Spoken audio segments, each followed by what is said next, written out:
Grosse actualité concernant le live action One Piece saison 2. Netflix a révélé des premières images de Chopper. Beaucoup de fans attendaient avec impatience le premier rendu de ce personnage.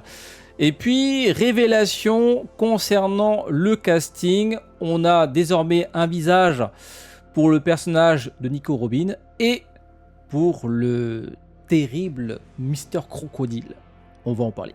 Bonjour la team, j'espère que vous allez bien aujourd'hui les amis. On va faire le point sur les récentes news concernant le live action One Piece saison 2. Pour l'instant, on n'a pas encore de date définitive pour la diffusion des nouveaux épisodes.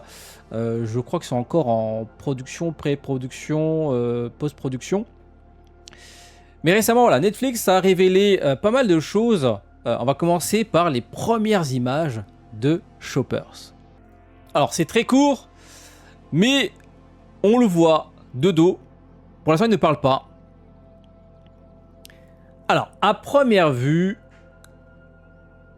ça ressemble à du CGI. En fait, bon, il y avait plusieurs options. Soit ils font appel à un acteur de petite taille et il le maquille pour ressembler à Chopper, soit ils utilisent le CGI, ou sinon, troisième option, l'animatronics. Mais bon, l'animatronics, c'est un peu galère en vrai. Enfin, c'est plus pratique de jouer avec un animatronics que du full CGI, parce que full CGI, bon, bah, c'est juste un mec en petite tenue verte qui sera effacé en post-production. L'animatronics, c'est un procédé plus intéressant. Je crois qu'ils l'ont utilisé sur le dernier Alien. Bah, ça permet d'avoir quelque chose de réel en face de toi.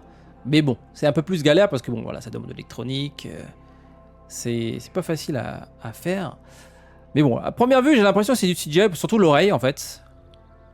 Voilà, ça me fait penser que c'est du CGI. Bon, après, c'est une vidéo postée sur les réseaux sociaux, donc voilà, c'est un peu compressé. Donc, ce sera un personnage fidèle hein, à première vue, donc petite taille. Enfin, quand tu vois la taille des bouteilles, quand tu vois, on va dire, enfin même la chaise et par rapport à sa posture, on voit qu'il n'est pas très très grand. En tout cas, c'est une bonne nouvelle. Je sais pas ce que vous en pensez. Hâte de voir le rendu de face, parce que ça aussi, ça va beaucoup jouer. Alors, concernant Nico Robin, désormais nous avons un visage. Il s'agira du mannequin actrice Lera Abova. Pour Mister Zero, aka Mister Crocodile, ce sera interprété par Joe Manganiello. Alors, on va commencer par Lera Abanova. Qu'est-ce qu'elle a fait? Bah, elle a pas fait grand-chose en fait.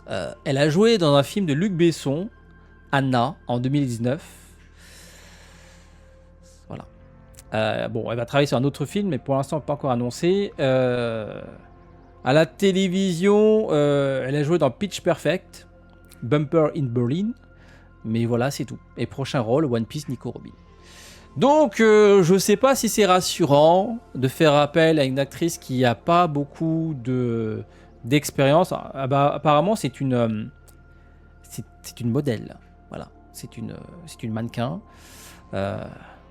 Physiquement, rien à dire. Hein, voilà, c'est. Alors voici un petit photomontage que j'ai trouvé sur les réseaux sociaux d'internet. Alors je ne suis pas sûr qu'il s'agit d'une photo officielle de l'actrice. Je pense qu'ils ont dû mettre son visage sur un corps. Parce que bon, j'ai un peu regardé son compte Instagram. Elle n'a jamais posté de photos avec cette tenue. Mais voilà, son visage colle assez bien avec celle de Nico Robin. Dites-moi ce que vous en pensez, les amis. Voilà, le seul truc qui me fait un peu... on va dire, qui m'inquiète un petit peu, c'est le fait qu'elle n'ait pas beaucoup d'expérience en tant qu'actrice. Voilà, voilà. Par contre, Joe Manganiello, lui, il a de la bouteille.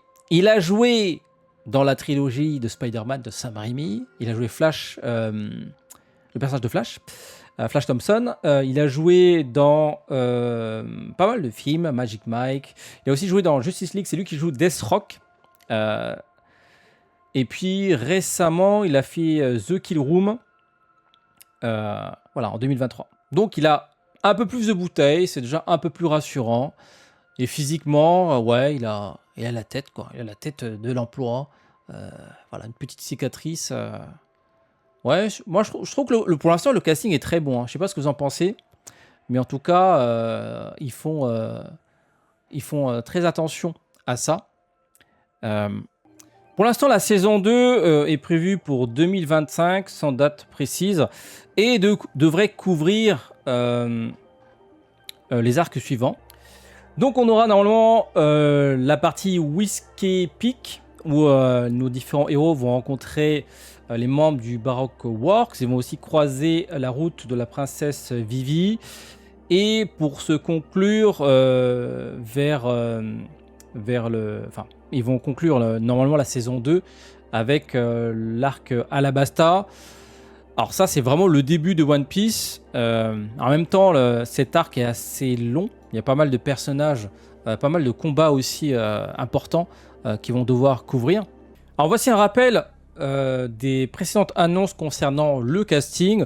On va retrouver David Dastmalchian, assez connu du grand public, hein, pour jouer Mr. 3. Jazara Jasline pour Miss Valentine, Camrus Johnson pour Mr. 5, Daniel Lasker pour Mr. 9.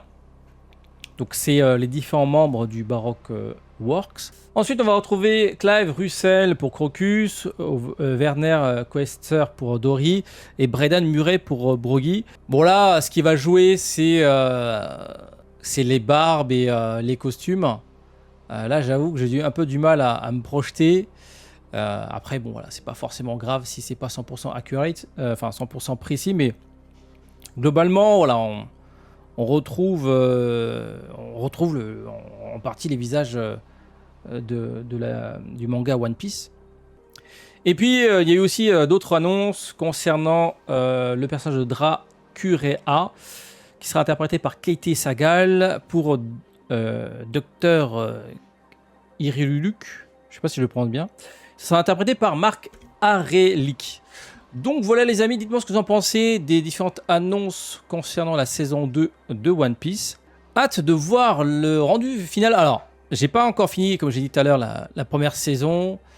Il y a des bonnes choses, il y a des choses un peu moyennes, mais je pense qu'on est tous d'accord sur le fait que One Piece live action a marqué un grand tournant dans les adaptations d'animés. Jusqu'à présent, c'était au mieux ok tiers, voire moyen. Là, pour une fois, on a droit à un vrai travail d'adaptation assez fidèle, même si voilà, il y a des choses qui pour moi ne fonctionnent pas forcément très bien. Mais bon, je vous réserve ça pour la critique. Mais en tout cas, là, j'ai hâte de voir l'évolution de la série. Pendant combien de temps ils vont tenir, hein, parce que le manga One Piece, c'est des milliers de chapitres. Là, la saison 2 va clôturer l'arc Alabasta, mais c'est que le début du manga. Donc, le problème, c'est que les acteurs vont grandir, vont vieillir. Ça va être compliqué d'adapter tous les chapitres. Donc, ils vont devoir faire des choix à un moment donné. Donc, forcément, sauter pas mal d'arcs. Donc voilà les amis, dites-moi ce que vous en pensez pour l'instant de One Piece et des annonces concernant la saison 2. Hâte de voir le rendu de Choppers avec les autres personnages pendant l'action. Sur ce, à très bientôt, le petit pouce bleu, le petit abonnement, n'hésitez pas à me suivre sur mes autres réseaux sociaux, vous avez tous les liens dans la description. Ciao ciao.